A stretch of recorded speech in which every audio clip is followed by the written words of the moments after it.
Pressing on towards the end of this series and pressing on in this nice volume of the writings of Seneca in this Oxford edition, let's look at this nice text on the shortness of life. Now, this will not be a thorough overview.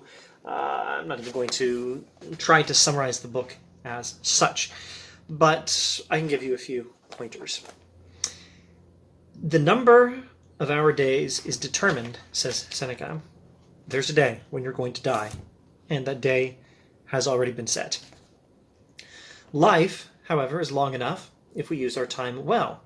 Now, you have to be attentive to yourself. You have to turn inward, so to speak.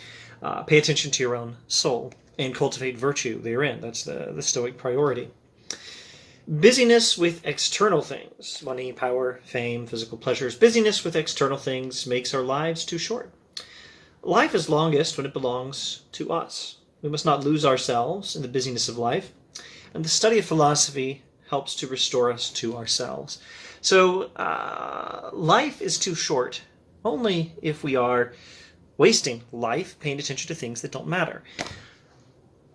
Spend your life cultivating yourself. Spend your life paying attention to yourself, cultivating virtue within yourself, and spend your life doing some studying of philosophy, and your life will be plenty long enough, even if your day is coming, the day of your death is coming perhaps very soon. Now, a few words from the text on these matters. Page 140 in this edition. It is not that we have a brief length of time to live, but that we squander a great deal of that time. Life is long enough if we make good use of it. Life is sufficiently long and has been granted with enough generosity for us to accomplish the greatest things, provided that in its entirety it is well invested. But when it is dissipated in extravagance and carelessness, when it is spent on no good purpose, then compelled at last by the final necessity, we realize it has passed away without our noticing its passing. How many people have realized that their life has passed and they hadn't even noticed while it was happening? So it stands. We do not receive a life that is short, but rather we make it so. We are not beggars in it, but spendthrifts. We have plenty of time. We just waste it. We're not people wishing, oh, if only we had more time. At least not if we understand what's really going on. What's really going on is we are people who had plenty of time, and we squandered it paying attention to unimportant things and not doing the most important thing. What's the most important thing above all? Virtue. That's the Stoic way. Etc., etc. Our span of life has ample measure for one who manages it properly. Now let's go to, as I try to get my computer to stop distracting me, let's go to page 148 in this edition. The greatest waste of life consists in postponement. What snatches away the present while promising something to follow. The greatest obstacle to living is expectation, which depends on tomorrow and wastes today. What lies in the hands of fortune you deal with, what lies in your own hands you let slip. Page 149 and 150. Life divides into three periods: that which has been, that which is, and that which is to be. Of these, the time we spend is short. That we will spend, doubtful. That we have spent, fixed.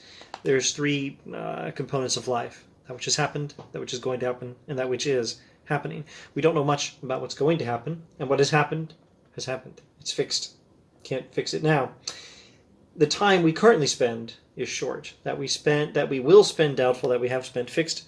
For the last is the one over which fortune has lost control, which cannot be brought back into any man's power.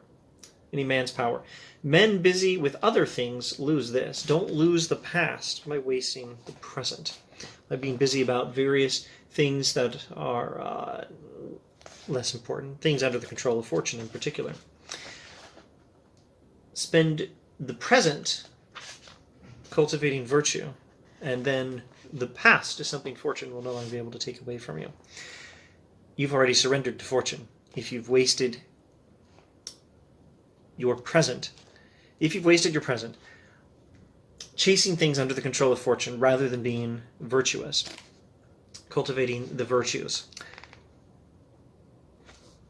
pretty soon, huge chunk of your life will be past, and it will be fixed in the past, and you can't go back and fix it. And fortune fortune will have won. Bad fortune, in all likelihood. Because you will not, you will have wasted your life cultivating things that aren't that important. You will have fixed for yourself in the past a life wasted on unimportant things. But spend your life in the present cultivating virtue, and then fortune will not be able to take that away. Once you've done it, it's in the past. Fortune can't go back and ruin it for you. You can save your life by using your present time on virtue.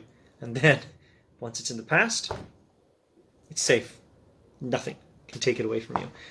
No amount of bad luck in the world can take it away from you. Page 155. Of all men, only those who find time for philosophy are at leisure. Only they are truly alive. For it is not only their own lifetime they guard well, they add every age to their own. All the years that have passed before them they requisition for their store. Let's go to... Well, let's not jump straight to that other passage on philosophy I wanted to read. First, page 159. Never will there be a shortage of reasons for anxiety. Never will there be a shortage of reasons for anxiety, assuming you're surrendering to those reasons rather than cultivating virtue. But nevertheless, believe me, it is better for man to know the accounts of his own life than those of the corn market. Now, these days, Seneca would have said something different, I'm pretty darn sure. It is better for a man to know the accounts of his own life than those of the stock market. Now, page 160. Withdraw, then, to these more peaceful, safer, greater things. Do you think it is just the same whether you make sure that corn is poured into granaries untainted by the dishonest or careless practices of those transporting it, that it does not become heated or spoiled by gathering moisture, that it tallies in measure and weight, or whether you enter upon these lofty and holy studies in order to discover what substance, what will, what manner of existence, what shape God has? What fate is waiting for your soul? Where nature gives us rest once we have been released from our bodies. What it is that supports all the heaviest matter in the center of this world, keeps light things poised on high, carries fire to the highest point, summons the stars to the changes they undergo, and all the other matters in turn full of great wonders. Come, leave the ground behind and direct your mind's gaze on those things. Many things worth knowing wait for you in this manner of life: the love and exercise of the virtues, the ability to forget the passions, the knowledge of living and of dying, a state of deep repose. There are moral benefits to the study of philosophy. Study these things, study physics, study the way the universe is constructed, and above all, study God, study the soul, study death and life after death. Study these things. This is much more important than knowing what's going on in, for example, using a contemporary version of what he illustrates with his discussion of corn, the stock market.